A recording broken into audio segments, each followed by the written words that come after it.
Salam değerli izləyicilər, aprel döyüşlərindən 9 il ötür. 2016-cı ilin mart ayının ortalarından başlayaraq ermənilər atəşkəsi ardıcıl pozmağa başlayıblar. Aprelin 1-dən 2-sinə keçən gecədən başlayaraq isə bütün cəbhə boyu Azərbaycan ordusunun mövqeləri və yaşayış məntəqələri düşmən tərəfindən intensiv atəşə məruz qalıb. Aprel döyüşləri Dağlıq Qarabağda 1994-cü ildə atəşkəs haqqında saziş imzalandıqdan bəri ən şiddətli döyüşlər olub. Döyüşlər Azərbaycan Silahlı Qüvvələrinin qələbəsi ilə nəticələnmiş.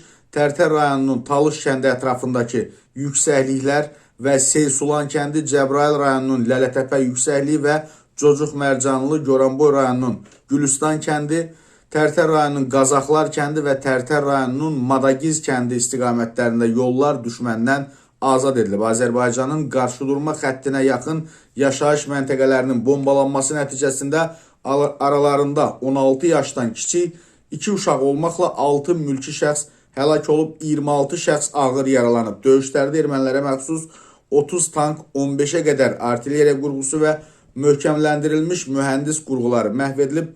Düşmənin 320 hərbçisi məhv edilib, 500-dən artıq hərbçisi isə yaralanıb. 4 günlük döyüşlərdən sonra aprelin 5-də hər iki tərəfin razılığı və beynəlxalq qurumların müşahidəsi ilə yenidən atəşkəs müqaviləsi imzalanıb. Döyüşlərin yekun olaraq silahlı qüvvələrimiz tərəfindən 2000 hektardan artıq ərazi erməni işğalından azad edilib və daha çox ərazi əməliyyat baxımından nəzarətimiz altına keçib. Azərbaycan Silahlı Qüvvələrinin bölmələri azad edilmiş torpaqlarda möhkəmləndirmə işləri həyata keçirib. 2016-cı ilin aprelin 19-da Azərbaycan Prezidenti Ali Baş Komandan İlham Əliyevin müvafiq sərəncamları ilə Azərbaycan Silahlı Qüvvələrinin 3 üzvü Azərbaycanın milli qəhrəmanı, 7 üzvü Azərbaycan bayrağı ordeni, 1 üzvü 2-ci dərəcəli və 4 üzvü 3-cü dərəcəli vətənə xidmətə görə ordeni, 19 üzvü vətən uğrunda medalı, 43 üzvü igidliyə görə medalı,